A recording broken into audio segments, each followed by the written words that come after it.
खालिस्तानी कह दिया, जो आपके मन में आए मनमानी कह दिए। आंदोलन लड़ते लड़ते 700 किसान का मृत्यु हुआ। आपको इस चीज का एहसास ही नहीं है।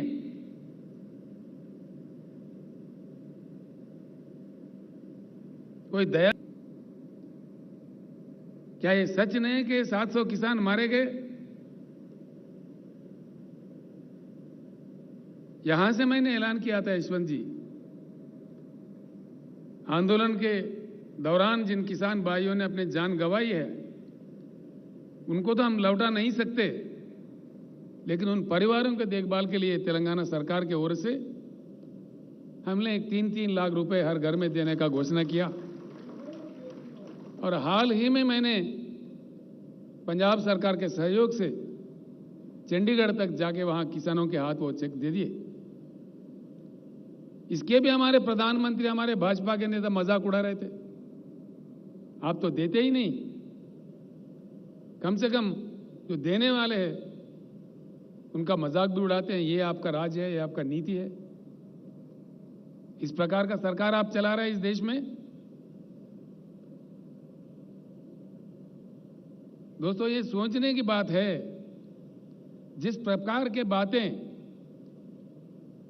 माननीय प्रधानमंत्री कह रहे थे, माननीय कृषि मंत्री कह रहे थे, भाजपा के वरिष्ठ नेता लोग कह रहे थे, किसानों का जिस प्रकार अपमानित कर रहे थे,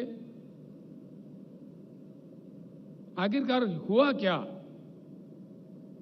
अगर आप सही थे, अगर आपके बनाए हुए कानून सही थे,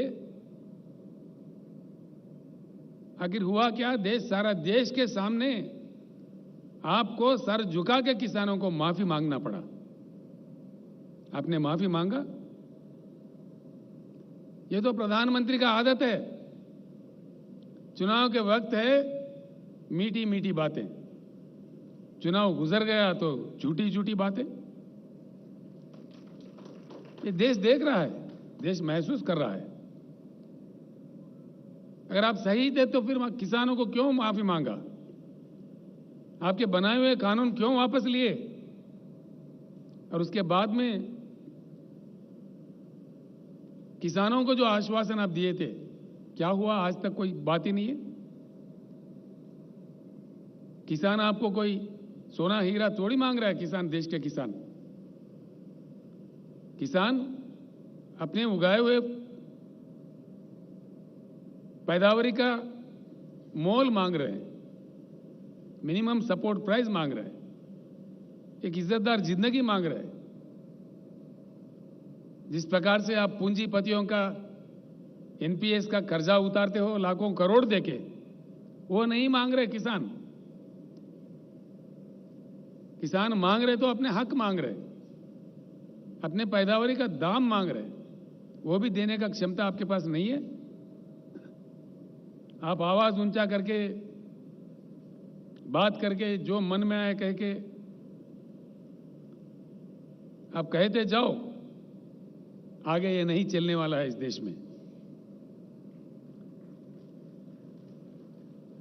किसी भी एक वायदा, किसी भी एक प्रॉमिस आपने फुलफिल नहीं किया।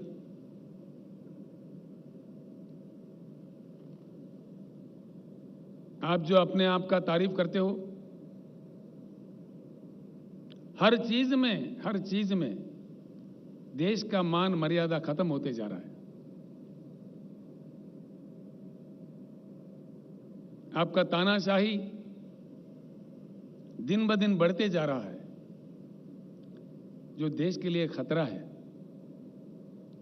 मैं इसीलिए सबसे हमेशा कहते आ रहा हूं और आगे कहेंगे भी कि राजनीतिक परिवर्तन से इस देश में कुछ बदलने वाला नहीं है, कुछ बदलाव होने वाला भी नहीं है। राजनीतिक परिवर्तन होगा, जरूर होगा, कोई परमानेंट नहीं है। मोदी जी से पहले भी कई प्रधानमंत्री बने। जो जनता जिसको मौका देता है सेवा करने का, करके अपने रोल निभा के चले जाते हैं। मोदी जी, मुझे लगता है कि एक भ्रम में है कि हम ही परमानेंट है। कोई परमानेंट नहीं है, ये अननेचुरल है। इस देश में लोकतंत्र है, इसलिए परिवर्तन कभी भी संभव है, असंभव नहीं है। क्या चला रहे हैं आप? देश में क्या हो रहा है? किस प्रकार का नीतियां अपनाया जा रहा है?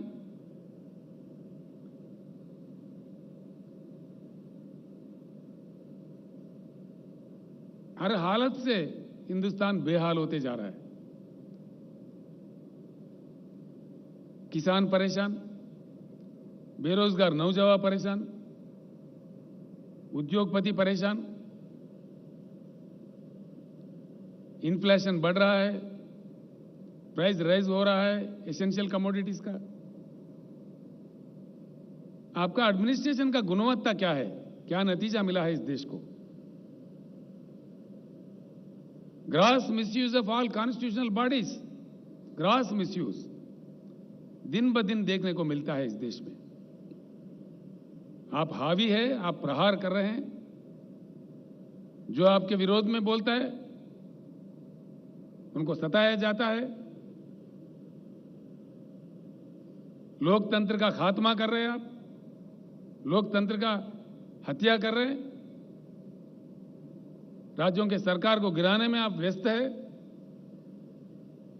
अब तक नौ सरकारें आपने गिराई है, यह आपके रिकॉर्ड में है।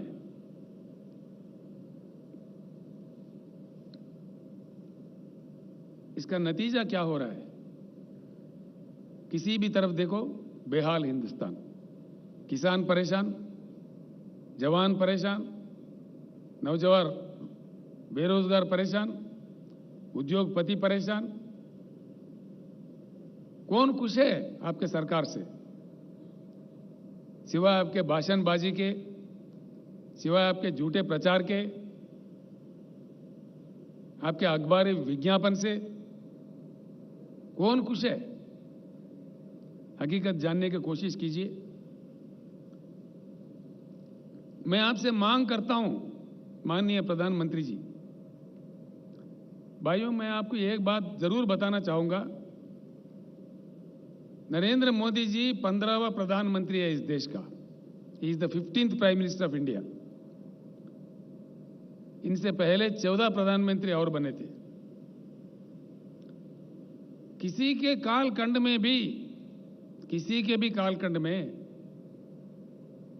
देश का मान मर्यादा इतना नहीं गिरा जितना आपके कालखंड में गिर रहा है। प्रधानमंत्री जी, आपके नारा है भाषण शुरू करने से पहले भारत माता की जय। अगर आपके नारा में सही दम है, आपके रगों में बहता हुआ खून में एक बूंद में भी ईमानदारी है, सच्चाई है, तो एक बात मैं सवाल कर रहा हूं, उसका उत्तर दीजिए। कल के सभा में देश के सामने बताइए कि आपके खिलाफ किस प्रकार का जन आंदोलन चल रहा है श्रीलंका देश में, क्यों चल रहा है? आपने श्रीलंका जाके प्रधानमंत्री का रोल नहीं निभाया, बल्कि एक छोटा सा व्यापारी का सेल्समैन बन गए थे। आप देश का अपमान किए। नतीजा, श्रीलंका का जनता टूट पड़ी है श्रीलंका के रोडों पे। यह शोभा देता है हमारे देश को? अंतर्राष्ट्रीय स्तर पर देश को सर झुकाना पड़ रहा है आपके कारनामों की वजह से। क्या यह सच नहीं है? आपके मंत्री लोग, आपके प्रवक्ता लोग, आप खुद भी गला फाड़ फाड़ के बड़े ऊंचे आवाज में बोलते हो। क्यों चुप्पी साधे हुए है श्रीलंका के मामले में? कोई सरकारी प्रवक्ता अपना मुंह क्यों नहीं खोल रहा है? और आप अपने आप में, खुद में क्यों नहीं बोल रहे इस बात में? क्यों चुप्पी साधे हुए हो? क्या वजह है इसके? और इससे बड़ी चीज क्या हो सकता है? श्रीलंका पार्लियामेंट कमेटी के सामने श्रीलंका इलेक्ट्रिसिटी बोर्ड के चेयरमैन बयान दिया दुनिया के सामने खुलेआम कि भारत के प्रधानमंत्री के दबाव के कारण हमने ये कॉन्ट्रैक्ट किसी हिंदुस्तानी व्यापारी को दिया। ये क्या देश का इज्जत बढ़ाएगा?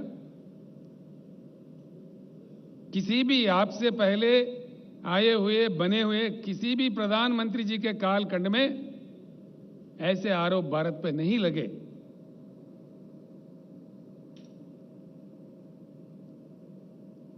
भले ही आप खामोश